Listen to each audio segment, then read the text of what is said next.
Mixed emotions about this game, all the way through from the start, decisions before the game, and now obviously after the game. But what a game it was. And firstly, hello everybody and welcome back to Very Biased Opinions for another review of another Oxford United game. Today, the Yellows were at home to Wigan. Much like when we played Wigan away, COVID-19 was in the air and it threatened to cancel this game as well.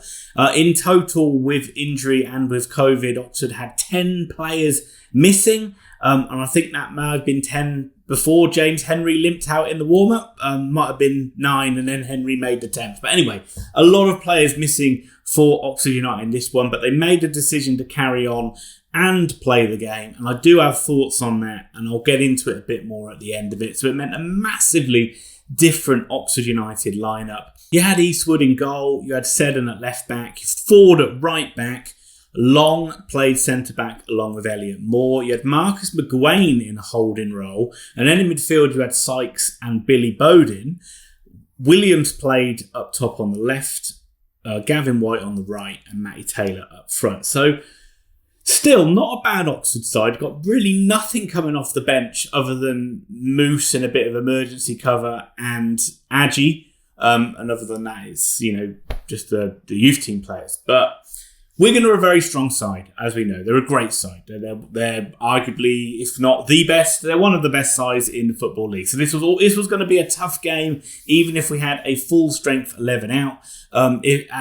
So you just look through the Wigan lineup and see the players that they got, and you know it was going to be a really tough game. Not to mention they've got an outstanding away record. I think they were beaten away on the opening day, but then they've pretty much won every away game from that. So always going to be difficult, and it turned out to be an incredible game of football, well worth the admission fee. But unfortunately, it did not go Oxford United's way. It finished Oxford United 2, Wigan Athletic 3. So in the first 2 or 3 minutes in the game, Oxford started really fast and got out of the blocks well. Sykes seemed to be everywhere on the pitch, and he had a couple of chances to either get crosses in, and there was a shot that he dragged wide. But it was Wigan who took the lead pretty early on after that one. They gave us a warning shot with this deep corner routine where Oxford just didn't seem to be able to pick up a man at the back post. The first one Eastwood flapped at and it seemed to be headed over from a yard. But the second one, again, just looped over everybody. It was headed right back across goal. And Keane was there to head in from about 2 yards. A really soft goal to give away at the start. You feared the worst at that point. An easy start for Wigan. And that's something we've done now in a few games. Sunderland, MK Dons, and now against Wigan. We've given pretty soft goals away early on. Wigan were very threatening from that point, but Oxford missed a golden chance to get it back to 1-1 with great work from Gavin White, and he got the ball into Taylor, and you would have, well, the cliche is bet your mortgage, bet your house on Taylor to score. It was a very easy chance, and he managed to hit the bar from about 5 yards out. And I think it even bounced down onto the bar as well. But a chance that Matty Taylor's usually been putting away, and that felt like it was a bad miss. And it was even more of a bad miss a few minutes later when Oxford's pantomime villain, Max Power, made it 2-0. Really poor bit of defending by Steve Seddon. I'm not going to dig him out too much because he had a good game apart from that. But instead of heading the ball out of play, he's headed it back into the middle of the goal. Now, Max Powers ran onto it and hit a beautiful shot into the bottom corner. It's a great finish. But Seddon should have done a hell of a lot better at that one. And early in the game, I think that was maybe 30 minutes, 2-0 down. You did fear the worst. You did start casting your mind back to that dreadful day. Yeah, let's not talk about it. But the game spun on its head about virtually from the kickoff as Ryan Williams got Oxford back into this one. A good move and also played some really good football in this game. And we cut Wigan open. Williams got free on the left-hand side, produced a really calm finish. I was going to say, I really like Ryan Williams. I think he should play more. I think he's a very good, experienced player. I'd like to see him given more game time. I know there's even some talk of him being transferred away. And I thought Oxford finished the half the stronger side, really. They pushed forward. They went to the game. We won countless free kicks in and around the area. I've got to say, I thought the referee did actually give us quite a lot. I'm going to say that, Wigan fans, you'll probably agree with that as well. But I thought every time an Oxford player fell over, we did seem to get the decision in this one. But Wigan still looked a threat from set pieces and when they broke forward too. But Oxford were well in this game, much more than what we thought at one point. And a really good performance so far. It was only 2-1 at half-time. And Oxford started the second half the much stronger side as well. They put Wigan under pressure. It was just a matter of whether we could get that equalising goal. Wigan got into this really weird position where it was kind of like it was a game they knew they should win from this point, but they were kind of into kind of game management mode, not maybe pushing as much as they should have been. And I think they sort of did contribute into Oxford getting their way back into it by maybe not going with more intensity to get that third goal and killing Oxford off. But Oxford did get the equaliser. It was just before the hour mark. It was the main man, Matty Taylor. There was a bit fortunate because the fullback slipped and it allowed Anthony Ford to get inside and get a cross in. But what a cross it was, right between the defender and the goalkeeper. And Taylor ran round the back. He did his best to miss it again. He kind of scuffed it into the ground, but that took it over Amos and into the goal. And at that point, at 2-2, you did dare to dream about Oxford pulling off an impossible win in this game. But that did swing the dynamic back again. It gave Oxford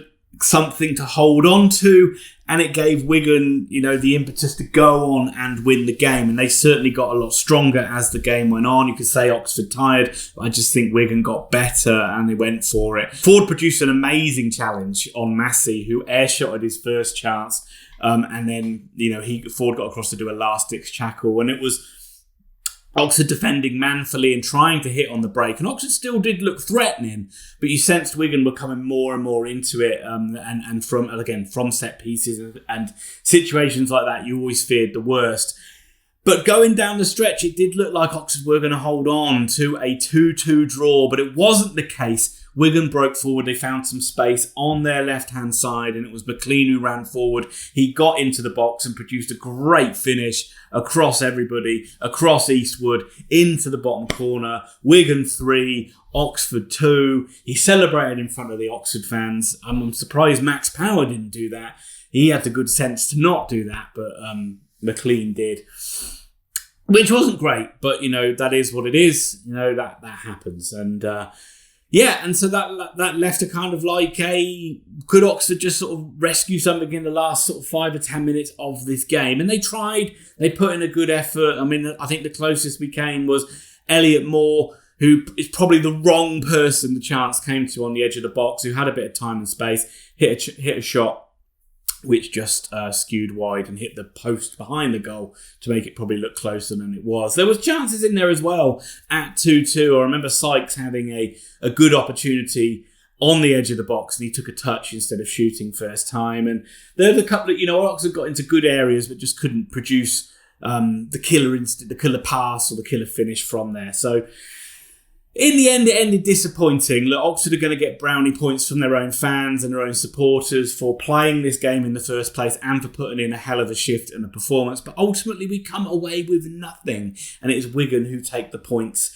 And Wigan who will be very, very smug at taking those points, who were very angry at us calling that game off last month. So well done to Wigan, well done to their fans, and Wigan fans out there, please let me know what you thought about this game, what you thought about Oxford's side, what you thought about your side, and I'm just going to get into my overall thoughts on everything today. This is going to be unpopular. My overall thoughts. Why did we play this game? Why didn't we get this game called off? I don't understand. I still don't understand. We put in a hell of a shift. Those players deserve a hell of a lot of credit. It was an exciting game. It was a great game. And I can't fault any of the Oxford players out there today. They all played well. But we lost. And we lost to a promotion rival. And we could have had the game called off. Now, we could have played Wigan at full strength and they still could have beaten us. And they could have beaten us by more than a close 3-2 game. But surely you'd rather go into playing them with a full-strength side or the strongest possible side you can play. And if we would have got this game, we could have had this game called off yesterday, on Friday, or maybe even Thursday. And you can call it brave, but there's another word for it, and that word is stupid. And I think ultimately Oxford were pretty stupid for playing this game. We nearly got a point out of it, but we didn't. Again, I'm not going to give Robinson shit for it. It's a club decision, and he's managed the club and the players that he's had the best he can today. I just don't understand it. And we've lost ground in a promotion challenge now. Still a long way to go, but we've lost ground. And that ultimately annoys me the most, more than anything else. But that will be an unpopular opinion, and I'm sure that will be answered down below by Oxford fans in the comments, taking a very diplomatic approach. But that is just what I feel at the moment. So, we'll just have to get over it, Oxford fans. Who knows whether Pompey or AFC Wimbledon games will go ahead because of COVID. So it might not be till New Year's Day that we see our beloved OUFC play again. But well done again to Wigan. A great game of football and a good win for you guys. Thoroughly deserve to be up the top of the league. And I'll be back, doing some videos at some point for either Premier League, League One or Oxford United when there is a next round of games. So hit like, hit subscribe. Thanks for watching. Put your comments below and I'll see you again soon.